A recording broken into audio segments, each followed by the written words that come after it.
Te damos las gracias por tu amor, por tu palabra, por cada letra escrita en este maravilloso libro que nos muestra tu majestad, que nos muestra tu gloria, tu grandeza, lo muy pequeños que somos nosotros y lo muy grande que eres tú, Señor.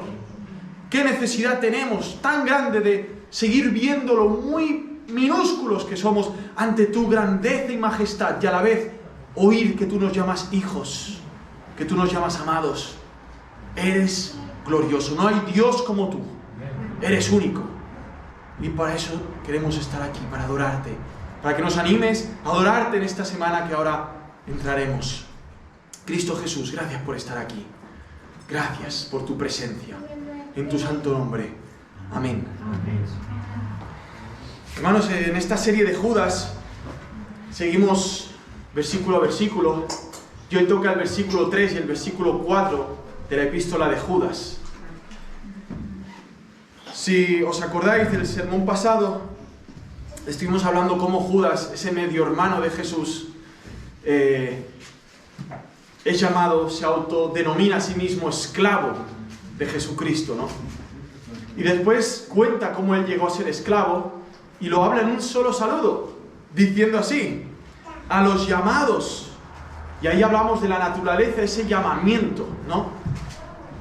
Que no era ese llamamiento que se hace simplemente a las personas a arrepentirse, por eso dicen muchos son los llamados y pocos los escogidos, sino que hablamos que era de ese llamamiento eficaz, ese llamamiento que es dado porque primeramente ha habido una elección y antes de esa elección ha habido una predestinación a ser salvos. Y ahí os acordáis que hablamos de Romanos 8 y seguíamos desarrollando ese llamamiento y también como luego el llamamiento había un apartados para Dios Padre, amados en Dios Padre, o santificados en Dios Padre, y luego decía guardados para Jesús el Mesías.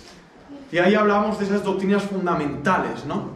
Del llamamiento, de la santidad, de haber sido apartados, de ser guardados, de que la salvación no se pierde si has sido guardado en Cristo Jesús. Y luego hablábamos de esa misericordia, esa paz y ese amor que Judas desea que se nos sea multiplicado, ¿no? Y después de este saludo, versículo 3, sigue así, diciéndonos amados. Y en este momento quiero que os imaginéis una fortaleza, un castillo, con un río al lado, así como un poco la ciudad de Berna, ¿no? Es un archipiélago, y con murallas. Te preguntarás, ¿por qué tiene murallas esta ciudad? Con vigías desde las torres, esperando, vigilando, atentos, para que la gente dentro del pueblo esté haciendo su vida en tranquilidad, en paz, con calma, haciendo su día a día tranquilos, ¿no? Que puedan salir y entrar del castillo cuando quieran, pero con esa seguridad, que sus pertenencias están dentro del castillo. Y que si vienen los enemigos, ahí hay vigías para decir alerta, cuidado, atentos, se acercan. Judas, hermosamente aquí, no Judas el Iscariote, Judas, el medio hermano de Jesús, el hermano de Jacobo, primeramente nos dice amados. Se está dirigiendo al pueblo de Dios, a esos llamados, a esos apartados para Dios Padre, a esos que han sido guardados en Jesucristo. Es un saludo apostólico. ¿Os acordáis? La serie de primera, segunda y tercera de Juan siempre decía hijitos, amados. ¿Cómo se dirigía a nosotros, no? Como realmente, si sois de Dios, sois amados. Pero vamos a ver, en el desarrollo de estos dos versículos, que así como somos amados por Dios, también somos odiados por el diablo. Y el odio del diablo hacia ti no es algo pasivo, no es algo que simplemente es un sentimiento diabólico hacia ti, es algo activo en lo cual él está actuando en odio contra ti constantemente contra la iglesia. Y es por eso que vamos a leer y a tocar estos dos puntos. El primer punto es así, se llama así, a las armas. Pueblo de Dios, a las armas. A las armas. A la guerra, a la batalla. Y el punto número 2, Jesucristo es soberano. Así que el primer punto nos dice, se refiere al pueblo de Dios diciendo amados, así como este saludo también era para el pueblo de Dios, en específico a todo el pueblo de Dios, de toda la historia de la iglesia, de todo el mundo. diciéndonos que Él ha puesto toda diligencia en escribirnos acerca de nuestra común salvación. Aquí dice que Él puso todo el empeño, todo su esfuerzo, diligentemente se esforzó para escribirnos acerca de nuestra común salvación. Vemos que la motivación, aparentemente de Judas, era hablar de tu salvación, era explicarte cómo tú fuiste salvo, de dónde viene esa salvación, por qué eres salvo, para qué has sido salvo. Un poco lo que hace Pablo en casi todas sus epístolas, ¿no? Nos habla de la eternidad, de esa salvación desde la eternidad, cómo se desarrolla en el tiempo, cómo se dirige hacia la eternidad a la cual nos afrontamos, la vida eterna, ¿no? Cómo se acontece esto en el corazón del pecador cuando ha sido muerto en sus delitos y pecados. Entonces, es muy interesante este punto, porque aquí vemos que ha pasado algo en Judas. Él tiene algo en mente, él quiere hacer algo, pero dice: tuve necesidad de escribiros, exhortándoos que contendáis ardientemente por la fe. Él tenía una motivación, él tenía una meta, era escribir acerca de nuestra común salvación, pero ha tenido una necesidad aún más grande que escribir de tu salvación. Ha tenido una necesidad que es escribirte exhortándote que contiendas ardientemente por la fe, una vez dada a los santos. Sin embargo, en el mismo saludo de Judas del versículo 1 y 2, ya ha hablado de esa común salvación. Ya nos ha explicado que somos esclavos de Cristo, porque hemos sido comprados por su sangre. Ya nos ha hablado que hemos sido llamados eficazmente por Él, por el poder de su palabra, con el cual se hizo la luz en medio de las tinieblas. Lázaro fue resucitado. Cristo consumió la obra en la cruz, clavando el acta de nuestros pecados en un consumado es, tetelestai. Por el poder de su palabra fuiste llamado. Ya ha desarrollado esta común salvación, ya ha hablado de eso. Aparentemente quería extenderse más, quería profundizar más en esto, pero el vigía de Israel, Judas, como una atalaya, ve al enemigo venir y no puede hablar de algo tan dulce como cómo fuiste salvado, cómo fuiste parido, cómo has sido amamantado, cómo serás glorificado, ya que también Pablo había escrito mucho de esto, y él está viendo una cosa de más urgencia aún. Está diciendo: iglesia, cuidado. Más adelante en el 4, cuidado, están entrando enemigos. Cuidado, iglesia del Señor, cuidado. Tenéis que contender ardientemente por la fe, una vez dada a los santos. Ahora bien, contender. ¿Qué es esa palabra? ¿Qué es esa palabra de contender? Aquí está aquí el hermano Judas con toda su urgencia, con todo su empeño. ¿A qué nos está llamando? A contender ardientemente por la fe, una vez dada a los santos. ¿Qué es eso? ¿Qué es eso? Si ahora tú tuvieras que contender ardientemente por la fe que tienes, ¿cómo lo harías? ¿Cómo sería eso? Si alguien viniera ahora para intentar confundirte de que Jesucristo no fue realmente Dios, o realmente no se encarnó, o realmente no fuiste elegido, ni fuiste realmente, como dice la palabra, predestinado, o realmente no eres totalmente malo, como dice la palabra, eres un enfermo espiritual y tienes solución si vas al doctor. Si alguien viniera a intentar, porque tú sabrás, hermano y hermana, cuáles son las bases de tu fe, cuál es lo precioso de tu fe, en qué se está enfocando y en qué se está construyendo tu fe, tú sabrás cuando venga el momento por qué tendrás que contender ardientemente la fe, por la fe, una vez dada a los santos, ese don que se te fue dado. Te preguntarás: ¿cómo lo hago?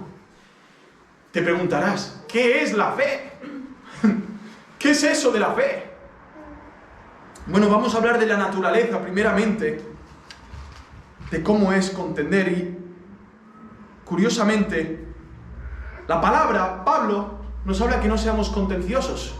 Entonces, ¿de qué se está refiriendo? Miremos aquí, Proverbios 17:14, el libro de la sabiduría de Salomón, habla claramente, dice, el comienzo de la contienda es como el soltar de las aguas, deja pues la riña antes de que empiece.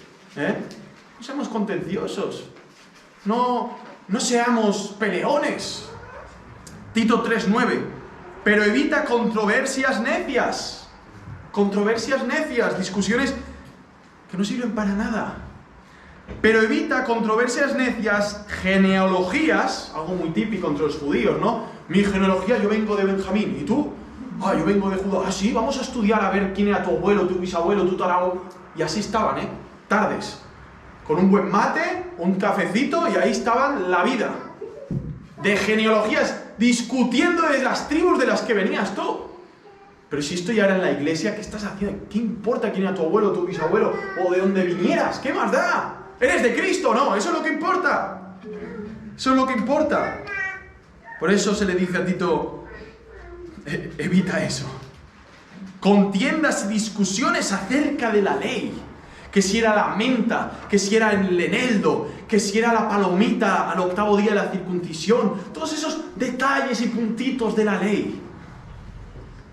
En pocas palabras, querer rizar el rizo. Estar siempre queriendo rizar el rizo, perdiendo de vista lo glorioso y sublime del Evangelio. No nos está hablando de eso, Judas. Contender ardientemente, no por estas cosas. Es todo lo contrario. Pablo nos dice, no lo hagáis. No lo hagáis. De las cuales nacen envidias, contiendas de palabras, pleitos, blasfemias, malas sospechas. Me he pasado ahí a Timoteo. Dice, y porque son sin provecho y sin valor. 1 Timoteo 6:4 también nos dice, estos están envanecidos y nada entienden, sino que tienen un interés morboso en discusiones y contiendas de palabras, de las cuales nacen envidias, pleitos, blasfemias, malas sospechas. Es más, detrás de esa querer discutir por todo, hay un morbo detrás.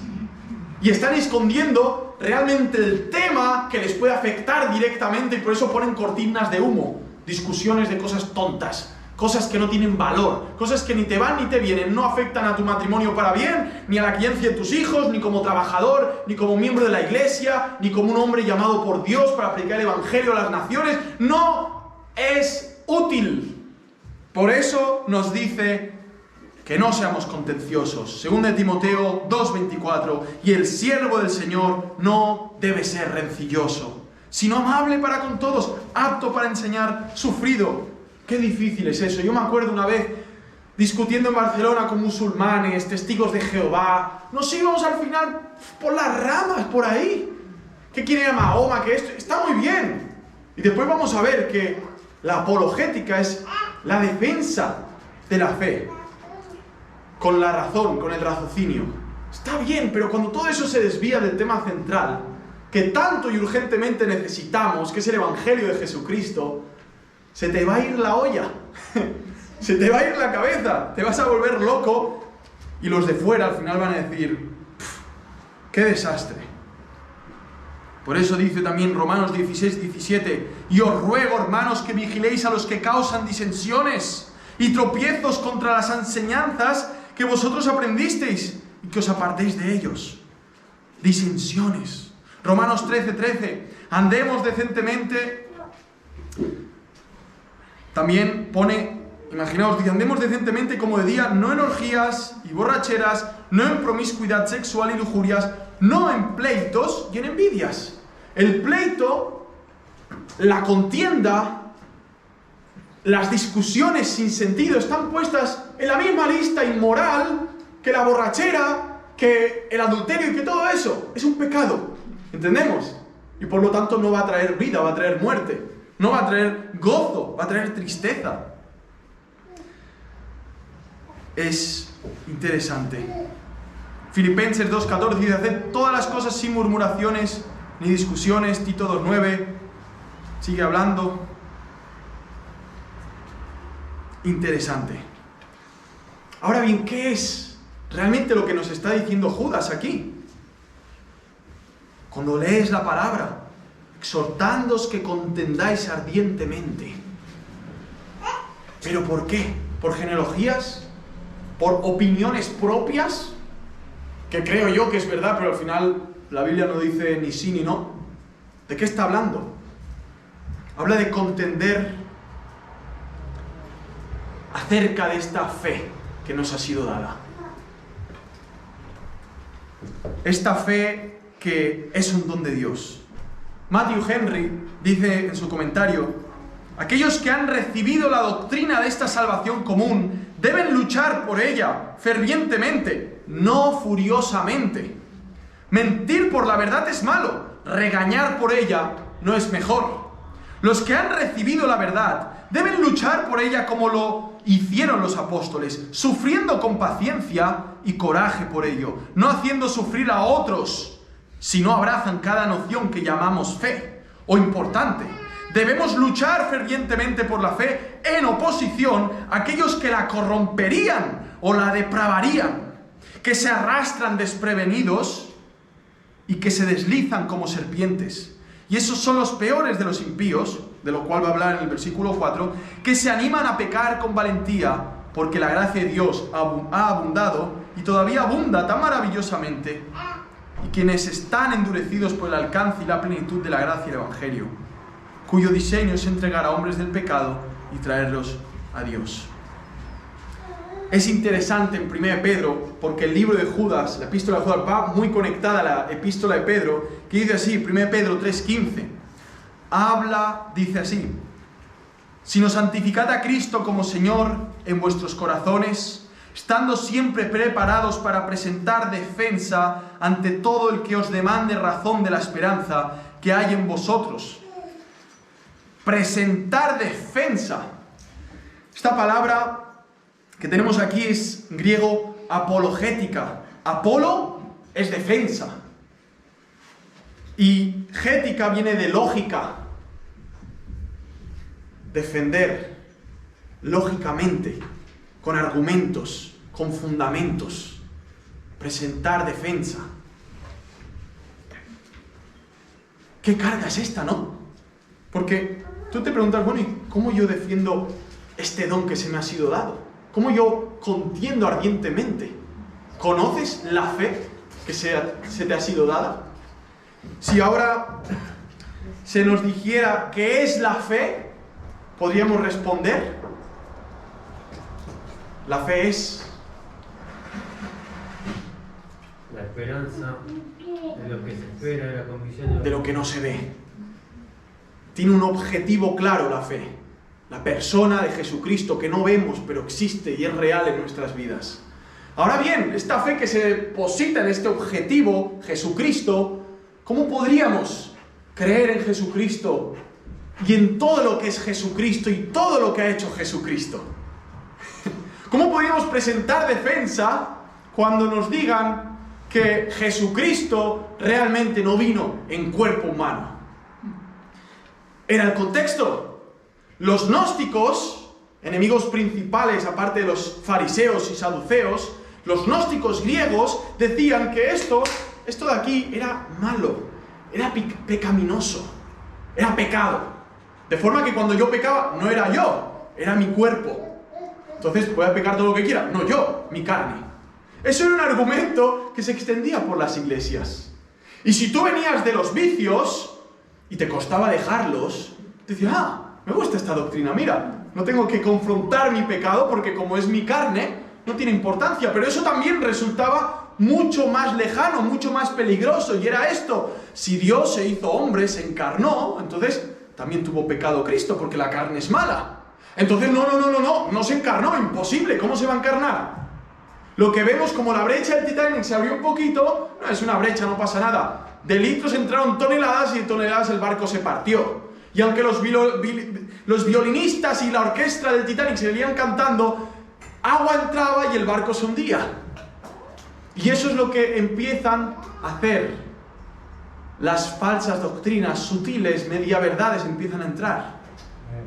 Si las crea el diablo y el diablo está detrás de ellas, no es para que tú seas muy feliz, ni puedas andar con grandes convicciones en esta vida de que lo que pone aquí es verdad. No, no, no. Es para que tú dudes la palabra, es para que tú no tengas convicciones firmes y reales en lo que dice la palabra de Dios.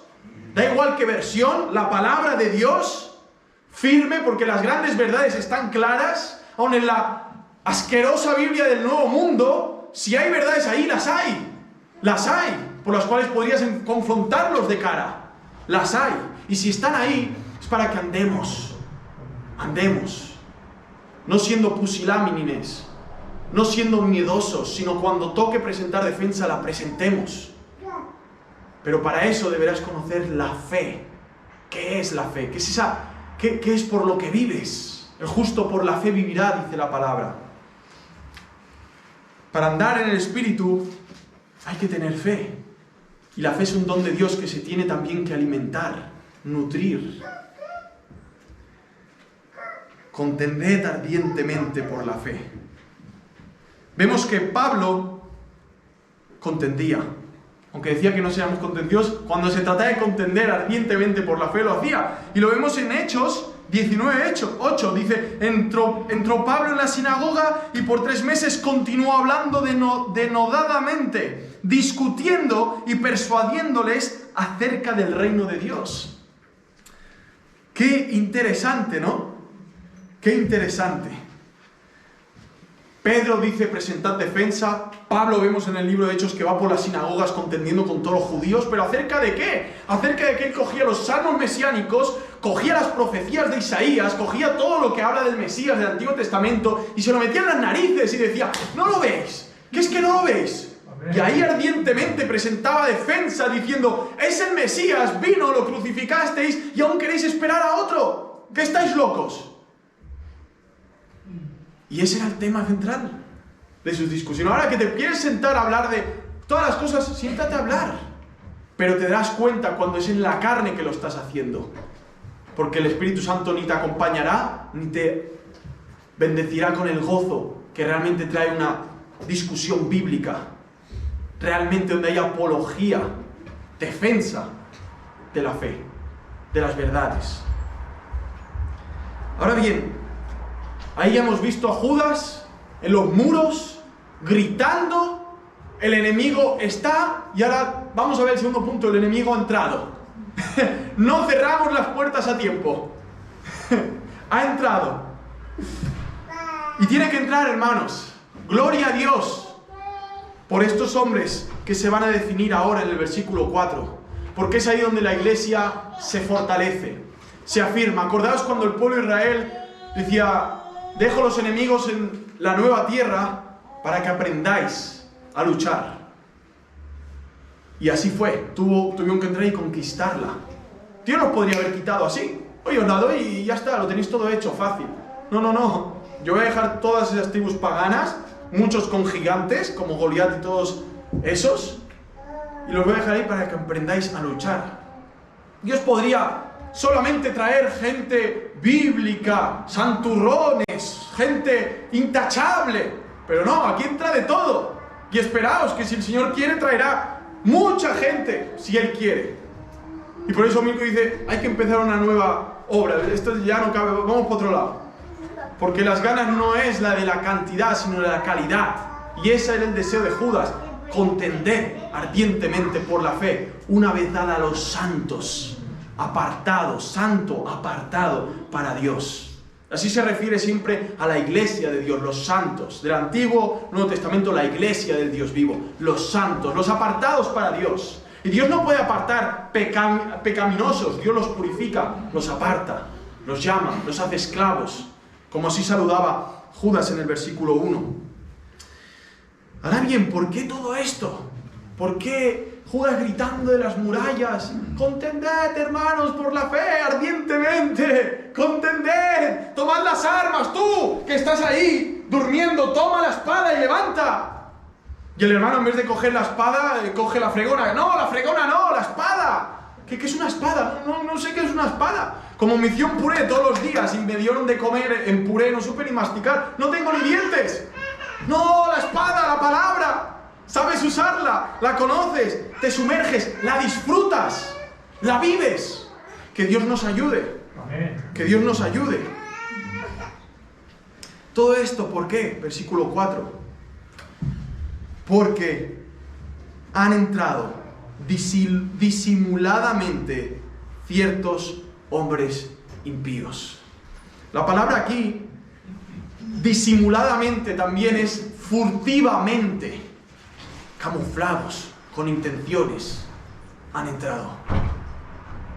Las iglesias de esa época, como todas, siempre habrán lobos rapaces, con las cuales tengan ciertos intereses.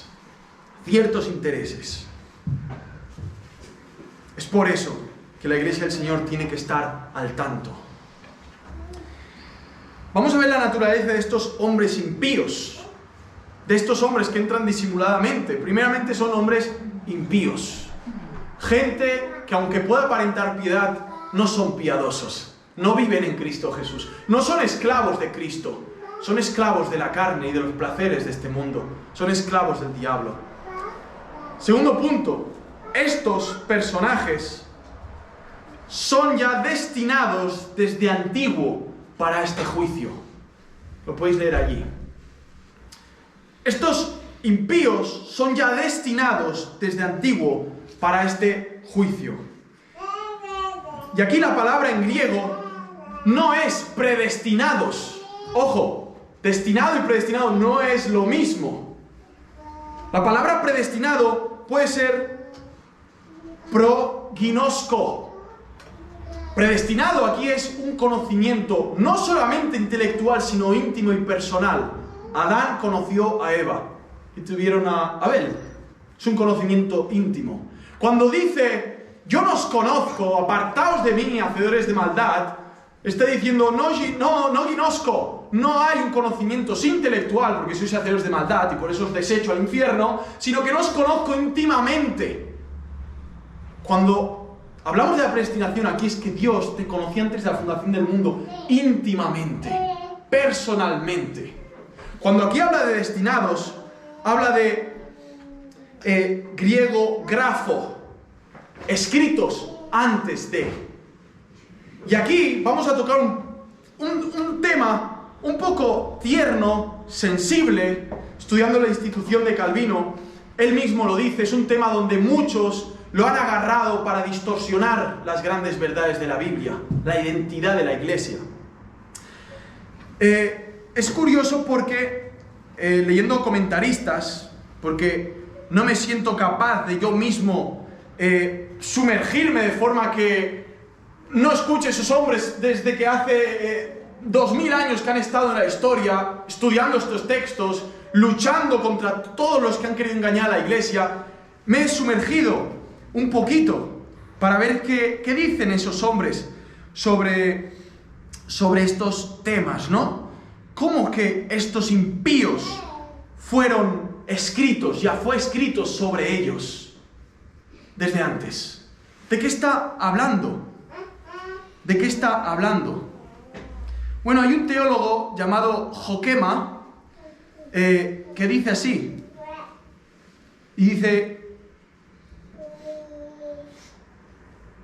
estos hombres fue escrito sobre ellos desde antes, y ahí habla del libro de Enoc, como habla aquí en Judas, que hace referencia a Enoc, primer Enoc, y eso no lo puedes buscar porque no está aquí, pero habla de estos hombres que ya fueron destinados para un juicio.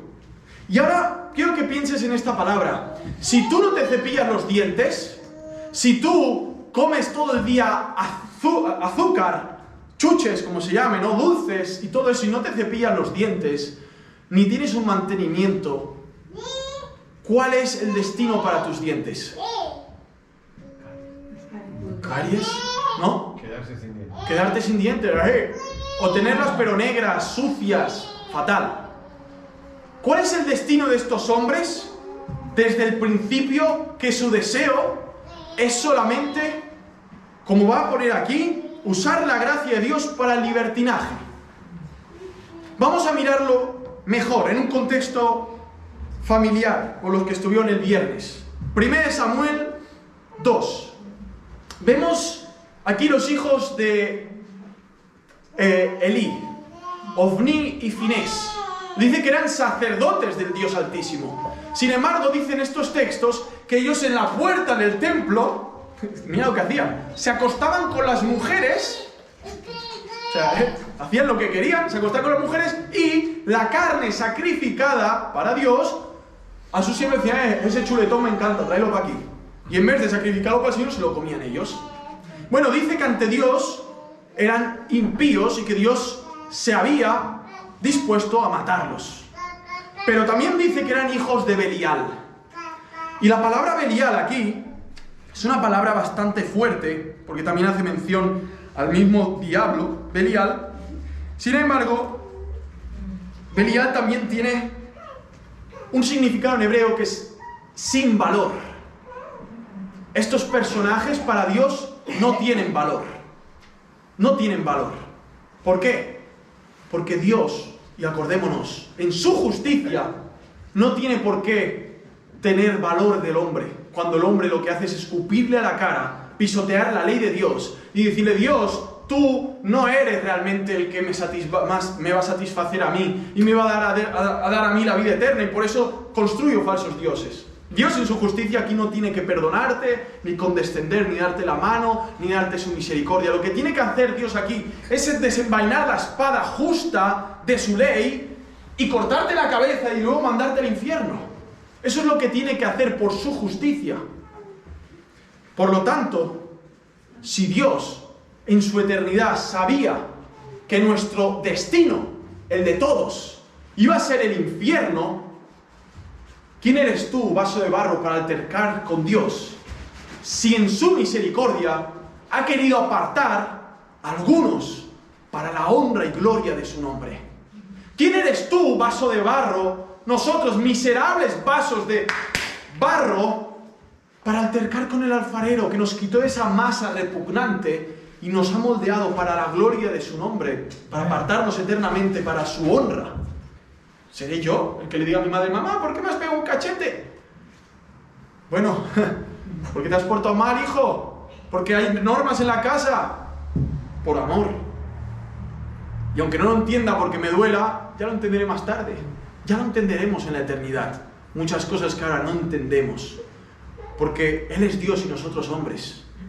Pero así dice sobre la naturaleza de estos impíos. Para que entendamos el texto, porque oye, hermano, si todo esto te confunde quizás, ¿qué haces cuando llegas a Judas y te encuentras con este texto? Destinados desde antiguo para este juicio. Hay extremos. Hay gente, no, esto es una cosa, es una mala traducción, ¿no? Es otra cosa. O no. Otros que dicen, sí, es que Dios ha predestinado a la gente al infierno y Dios es activo en la perdición de los impíos, de forma que Dios crea el mal en el corazón de los hombres. Eso es una herejía. Dios no es creador del mal, porque Él es justo. ¿Que Dios sabía que iba a haber mal? Por supuesto. ¿Que Dios sabía de estos hombres impíos que iban a entrar en las iglesias a querer distorsionar y hacer de la gracia una oportunidad para la lascivia y el libertinaje? Por supuesto. ¿Que Dios sabía que iba a haber el árbol de la vida y el árbol de la ciencia del bien y el mal, y Adán y Eva iban a caer, y el diablo se iba a rebelar, y iba a haber una caída, y iba a haber pecado y muerte y destrucción? ¿Crees que esto Dios no lo sabía? Entonces no es omnisciente, entonces no es Dios. Entonces es un Dios que te quieras formar en tus plastelinas infantiles de capricho y no bíblicas. Dios sabía todo lo que iba a pasar y lo permitió. Pero Dios no es autor del mal, ni Él crea el pecado en el corazón de los hombres. Mas sí es autor de la salvación y sí crea vida en el corazón de los hombres para la gloria y honra de su nombre. De tal forma que los que se pierden y se van al infierno es por su responsabilidad, por su culpa. Y los que se salvan es por su gracia, misericordia, por su amor. ¿Otra vez?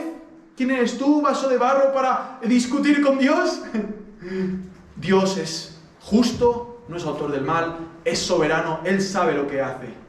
Y nosotros tenemos que predicar el Evangelio, sabiendo que su llamamiento será eficaz. Ahora bien, estos personajes, también dice de estos, los cuales convierten en lascivia la gracia de nuestro Dios. Belial no solamente significa sin valor, sino que también se da a entender que Belial es un espíritu maligno de lujuria, de sexo, de orgías. Y lo vemos cuando Pablo dice, ¿qué tiene que ver Dios con Belial? ¿Qué tiene que ver la luz con las tinieblas? ¿No? Y tal cual, siempre que habla de los hijos de Belial, o estos hombres perversos, siempre tiene que ver esa parte sexual, esa parte inmoral, esa parte de adulterio, de fornicación. Siempre tiene que ver esto que no es el amor ágape, sino es el porneia, que no es amor, que es carne, lujuria, lascivia, codicia, etc. Estos hombres van a por algo, van a una de las perlas gloriosas de la corona de Cristo, la gracia. La gracia. Necesitamos hablar de la gracia, transgiversarla para que cuando caigas en pecado te digas, hermano, es todo por gracia, no pasa nada, sigue en tu miseria, sigue revolcándote en el barro como la cerda acaba de lavar, sigue comiendo el vómito del perro, como dice así claramente Jesús, no pasa nada, tranquilo, Dios te ama, haz lo que te plazca, haz lo que quieras. Y dime tú si hay hombres que predican eso o no hoy en día. Haz lo que... No pasa nada, no pasa nada. Hay una pareja en la iglesia que vive en fornicación, no pasa nada, sí se aman, sí se aman. Bueno, pero ¿qué dice Dios sobre la fornicación? Sí se van a casar igual, pero ¿cuándo? Hay fecha ya. Y aunque lo hubiera, ¿qué están haciendo? Ahí vemos cosas que ya están escritas en la palabra. Ya están escritas. Pablo, en esto, hablaba mucho de estos maestros. Hablaba mucho. Dice Kistemaker, estos falsos maestros les enseñaban a los creyentes a usar dicha libertad no para honrar a Dios, sino para satisfacer sus apetitos sexuales. Griegos que venían de una vida homosexual, de lesbianismo, de hacer orgías en los templos, ahora se convertían al Señor, seguramente todos con un ramalazo un poco así, mariposa y tal, y con sus pelos largos, como vemos en Corintios, ¿no? Que un poco femeninos, usando prendas de mujer aún, y venían a la iglesia, y no pasa nada, la gracia de Dios que habla Pablo, no pasa nada, no seas masculino, sigue así, sigue así. Cuando eso que tiene por un pasado pecaminoso, el cual ya se ha arrepentido, no sigas así, sigue siendo santificado, hermano. Sigamos en ese proceso de arrepentimiento, dejar las cosas del pasado, disfrutando la gracia que sí tenemos, no para vivir en pecado, sino para vivir en esa libertad del pecado y del diablo. Ah, ahora entiendo la gracia, claro, ese regalo que Dios me da, no para vivir revolcándome en la miseria y en la basura, sino esa gracia para hacer así. Fuera, asco me da esto, ¿sabes? Fuera, basura. No quiero de esto, esa es la gracia en mí. Ese don de Dios. Que me puedo expulsar toda esa basura arrepintiéndome a Cristo. Cada día, libremente, sin impedimento alguno. Porque tenemos la gracia.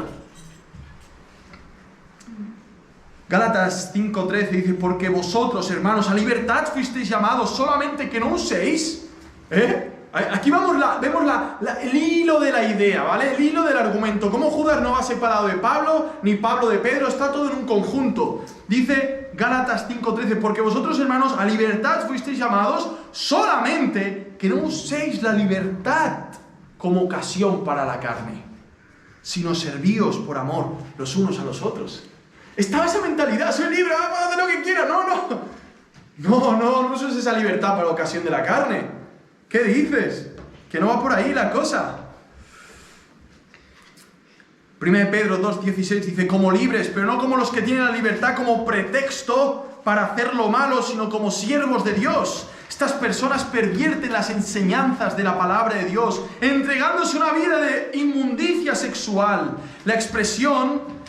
Aquí dice licencia para el libertinaje. Es una expresión que Pedro emplea para describir la vergonzosa conducta homosexual de los sodomitas.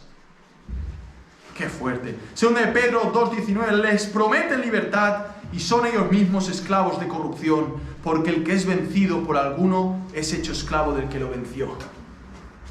Volvemos a lo mismo.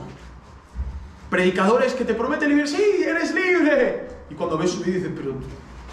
eso es libertad.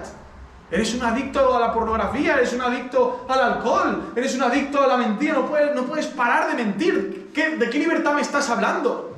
Libertad para pecar no es libertad. Y hablábamos eso en el primer versículo cuando dice: Judas, un esclavo de Jesús el Mesías. No se puede servir a dos señores. Porque aborrecerás a uno y amarás al otro. Pedro sigue hablando de eso en 2 de Pedro 2:3. Dice: en su avaricia los explotarán con palabras falsas. El juicio de ellos desde hace mucho tiempo ya estaba. Él no dice: el Señor pues sabe rescatar de tentación, de prueba a los piadosos y reservar a los injustos bajo castigo para el día del juicio. Aquí vemos, Dios los soporta con mucha paciencia. A esos vasos de ira los soporta con mucha paciencia y los preserva hasta el juicio. Porque pensemos otra vez, ¿realmente Dios tenía que salvarme a mí? Porque a mí sí, y a mi vecino, el colega, el Juan Carlos, el Antonio, todos esos del barrio que hacíamos lo mismo y yo incluso era peor. Y sus padres eran terribles, mis padres eran cristianos y yo era peor que ellos. Ah, no, es que Dios te tocó porque tus padres oran mucho por ti. Bueno, tengo otros hermanos que no son cristianos. Entonces, ¿qué ha pasado? Yo fui el mejor, el pequeño de la casa, fui el más espabilado, el que supe cómo hacerlo mejor, cómo escapar de la vida de pecado y agarrarme del dedo de Dios y quedarme así colgado. ¡Soy mejor que tú! ¡Ja! No. Si crees eso, hermano, por favor, no sigas por ahí porque te vas a pegar un batacazo que vas a alucinar. Vas a decir, si no hubiera sido por su gracia, si no hubiera sido por su misericordia, yo estaría peor. Es más, estaría ya en el infierno, siendo atormentado por la ira de Dios, esperando el día final del juicio. Dios no tenía por qué haberme salvado. A Jacob amé, a Esaú aborrecí. Y aborrecí no significa he odiado y me da asco. Simplemente lo pasé por alto, no lo frené, lo dejé. Que siguiera andando en su destino. ¿Cuál es la paga del pecado? Y todo el que peca, muere. Es esclavo del pecado. Entonces, ¿cuál es el destino de todo aquel que no es alcanzado por la gracia?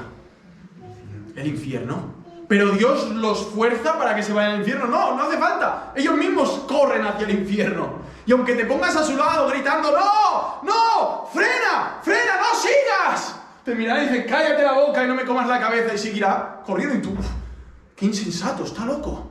Dios, por favor, toca su corazón. Alcánzalo en tu misericordia. Y si se ha escogido, no lo dudes, que Juan 10:27 dice, mis ovejas oyen mi voz y yo las conozco. Aunque parece que ya va a dar un paso e irse al infierno, si es del Señor, ese paso no lo va a dar, lo frenará el Señor y caerá a sus pies. Dios no es autor del mal, aunque sabe que iba a existir, aunque sabe que iba a haber. Estos personajes, dice la palabra, convierten en lascivia la gracia de Dios, la gracia de nuestro Dios. Y dice, y niegan a Jesús el Mesías, nuestro único soberano y Señor. Al final es para dos cosas: tomar la gracia, este regalo, este don de Dios, y otra, pasar por alto que Jesucristo es el Señor de nuestras vidas, que Él es soberano, que Él es el que realmente tiene que regir nuestras vidas. Y no nuestras voluntades o nuestras ideas, sino el Dios soberano. Es por eso que estos hombres no entran por la puerta diciendo, hola, ¿qué tal? Soy ateo. No entran así. Entonces dicen, hola, hermano, ¿cómo estás? No sé qué. Se disfrazan de ángel de luz. ¿Todo bien? Sí, qué bien. Dios nos ama, sí, nos ama mucho, sí. Y en el WhatsApp tiene 5 chicas chateando con ellas. ¡Ah, sí! ¿Sabes? Dios nos ama, y lo ves saliendo del casino de jugar a las tragaperras. Sí, todo bien. Dios nos ama, y bebiendo alcohol a mansalva. No pasa nada. Sí, y se sienta y te invita a comer, o vas tú a casa a comer, o haces cosas y tal. Y hay un momento donde lo pillas y ahí, hermano, se te llama a contender ardientemente por esta fe, por este don. Este don del cual se nos ha hablado, que es don de Dios, es un regalo de Dios la fe que tienes.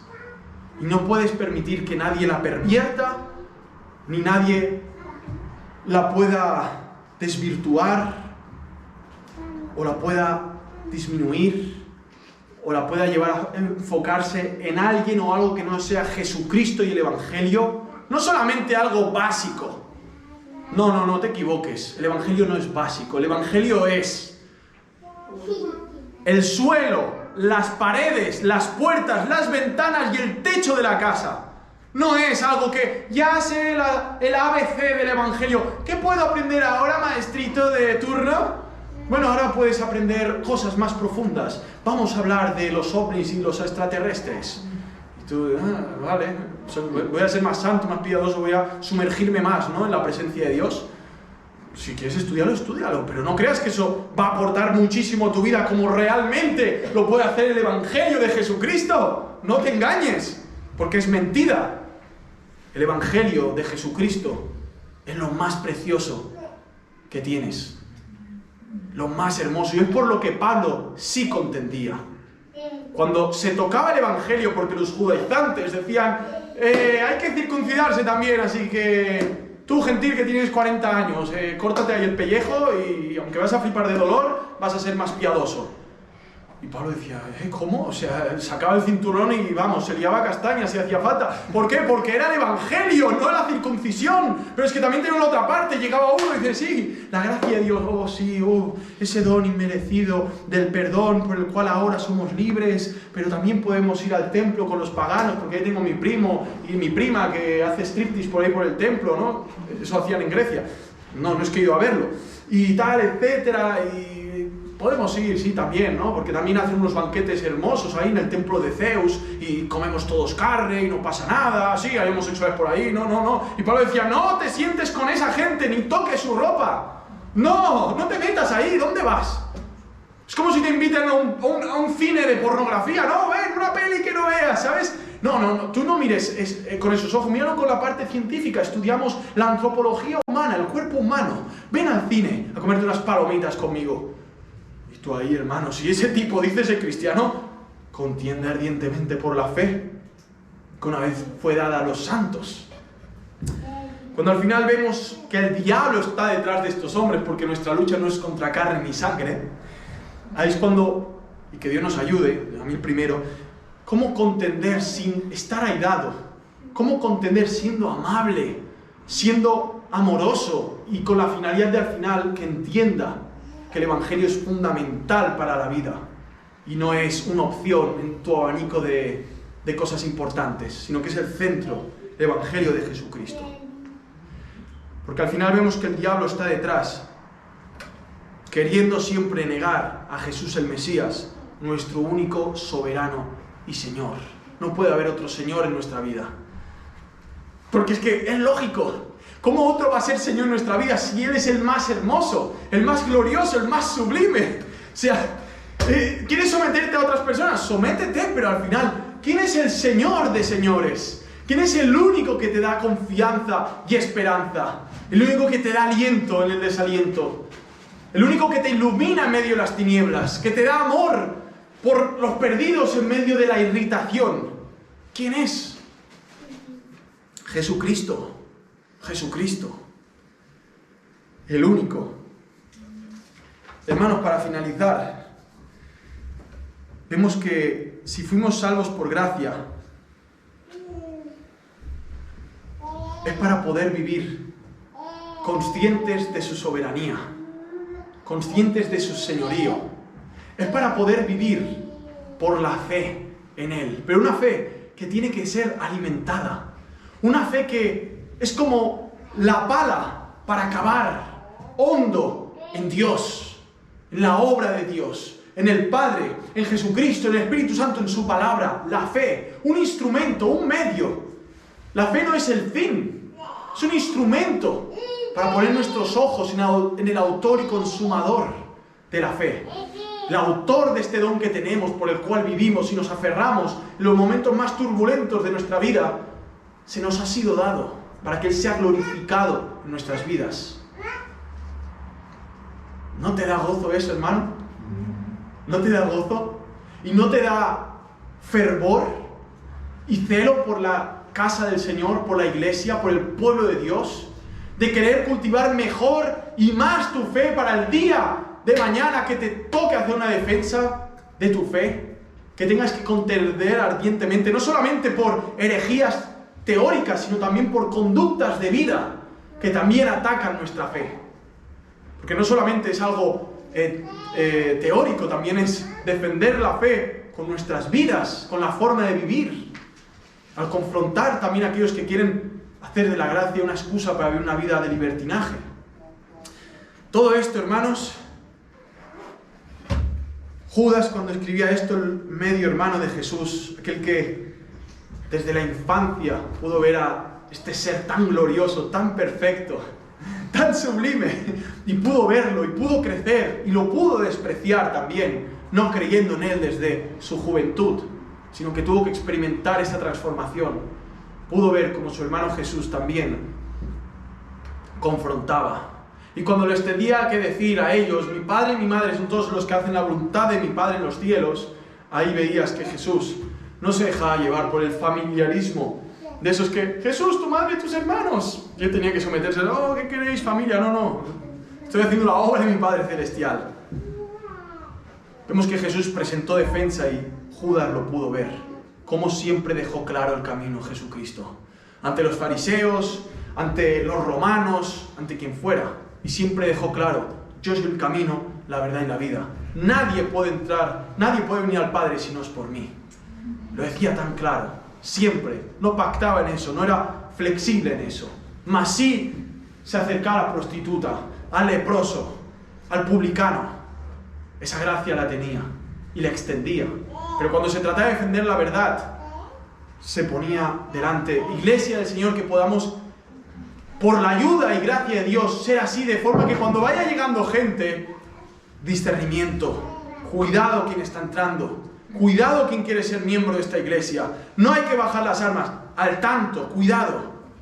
Porque el diablo, cuando ve una iglesia crecer, joven, que quiere ser sana, que quiere ser bíblica, que no le importa el dinero y los números, sino la calidad de cada uno de los que la están formando, el diablo se arremanga y dice, no, está muy cómodo con todas las sectas y todas las religiosidades y todo eso, pero esta gente que quiere extender el reino, que quiere realmente sumergirse en la palabra, pueden causar problemas. Tú, impío, tú, falso religioso, tú, falso piadoso, para allá todos juntos, venga, a meterse ahí, a ver cómo podéis fornicar con alguna de las chicas, o ver cómo podéis colar alguna mentidijilla, o a ver cómo podéis distorsionar algunas verdades fundamentales, a ver cómo lo podéis hacer, vamos. Y Dios lo sabe que están entrando, que puedan entrar, y nos dice, bueno, yo ya os he avisado, chavales, ahora si la pifiáis es vuestra culpa, porque ya se os dijo cómo va la cosa. Así que a las armas, hermanos, que esto es apasionante, es glorioso. Es por corto tiempo, luego estaremos en la gloria y ya no habrá quien quiera distorsionar tu fe, porque tampoco tendrás fe, verás a Cristo cara a cara y ya no tendrás más fe en ese momento, no será la convicción de lo que no se ve, estarás convencido porque lo verás cara a cara, hermano. Que el Señor bendiga su palabra y podamos seguir adelante, poniendo los ojos en Jesús, nutriendo este don que se nos ha dado por pura gracia, y sabiendo que fuimos predestinados para vida eterna. Y que nosotros no somos los que digan, este es destinado y este no. Cuidadito con eso. No, este vive muy pecaminosamente. Este solo es un destinado a seguir en esta vida pecaminosa y al final acabar en el infierno. No creas eso, porque eso es mentira. Eso no lo sabes tú. Hay que predicar. Hay que seguir predicando el Evangelio. Hay que seguir deseando, como los pastores aquí, Mirko, Chris y Johnny, tienen de plantar iglesias, extender el reino, seguir adelante, que nada ni nadie nos frene ante el llamado del Señor. No, es que una iglesia más será muy complejo. No salgamos a la calle, qué miedo. Yo soy más cerradito conmigo mismo. No, yo no comparto, yo con mi vida les muestro el Evangelio. Nada de eso. Adelante. Que los que no quieran que se queden en casa, que los que quieran extender el reino, que vengan preparados, armados, nutridos, maduros, también para subir aquí al púlpito, predicar la palabra, pastorear sus familias, presentar defensa de la fe, sin ser cobardes, sin ser miedosillos, timidillos, nada de eso. Adelante, porque es el llamado del Señor, no es una opción, es un llamado que obedeces o lo tiras por la ventana y sigues a tu rollo, a tu bola. Así que damos gracias a Dios. Señor, bendito seas porque tú nos has dicho amados, amados, apartados para ti, Señor. Qué misión tan gloriosa tiene la iglesia, tus escogidos, para exaltar tu nombre, Señor, para seguir adelante aún en nuestras debilidades, aún viendo que si fuera por nosotros andaríamos lo mismo que los demás, hacia el infierno, tras la corriente de este mundo.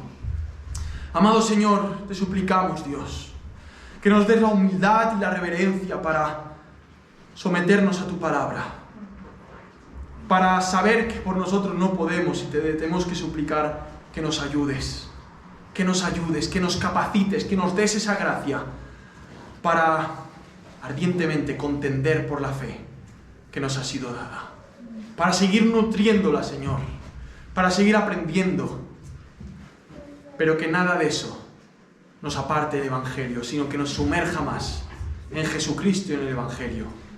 Te lo pedimos por favor, Señor, que no nos desviemos ni a izquierda ni a derecha, sino que podamos crecer en ti, que podamos gozarnos, que podamos ser capacitados para avanzar tu reino, para gozarnos y deleitarnos y satisfacernos en el Evangelio de Jesucristo. El suelo, las paredes, las ventanas, la puerta y el techo de la casa, para que vivamos dentro de tu presencia, de este plan glorioso, y lo disfrutemos hasta que nos llames a tu presencia, Señor. En Cristo te adoramos. Y perdóname, Señor, si en algo no he sido fiel en la predicación y exposición de tu palabra. Gloria a ti por tu amor. Amén. Muchas gracias, hermano. Ha sido un deleite. Y pensaba también mientras hablaba el hermano a que si Dios eligiera para mal, Él también tentaría al pecado. Y la Biblia dice claramente en Santiago que nadie que es tentado diga soy tentado por Dios, porque Dios no puede ser tentado por el mal, ni Él tienta a nadie, sino que cada uno es tentado cuando es atraído y seducido por su propia concupiscencia. Si Dios fuera activo en elegir a muerte, la doble predestinación, como se llamaba, Dios entonces tentaría al pecado, pero no lo hace, porque no simpatiza con el pecado y no puede tener ningún tipo de relación con el pecado. Esa es la postura que nosotros sostenemos. Si les interesa profundizar sobre la doctrina, nosotros simpatizamos con la Confesión Bautista de Londres de 1689. Yo la voy a postear en el grupo de la iglesia. Ustedes ahí pueden encontrar los artículos que los hermanos han desarrollado, miles de hermanos, muchas reuniones, profundizando en las doctrinas, y pueden estudiarla a la luz de las Escrituras. Cada artículo tiene un montón de versículos abajo que tocan estos temas que son realmente fundamentales, están a la base. Así podemos defender ardientemente la fe dada a los santos. Para los nuevos, nuestra iglesia es una bendición para cada uno de los que estamos aquí, pero también tenemos limitaciones. Una de las limitaciones que tenemos es las distancias que abarca nuestra congregación. Porque nosotros tenemos más o menos 100 kilómetros así por 60, 80. Entonces eso nos impide poder tener una comunión muy cercana durante la semana. Nos impide si queremos que no nos lo impida. Pero si no, no nos lo impide ninguno. Entonces ustedes pueden reunirse entre ustedes, invítense a comer, tengan comunión, lean la Biblia, oren. Creo que están por desarrollar una nueva célula de nuevo. Me parece, me dijeron por ahí, escuché, ¿no? Hay una intención por ahí en casa de Heidi. Bueno, esto queremos, ¿no? Que se pueda desarrollar la iglesia como lo que es una iglesia, que es un organismo, no una organización, y que va más allá, digamos, de los parámetros que sí necesitamos para poder reunirnos.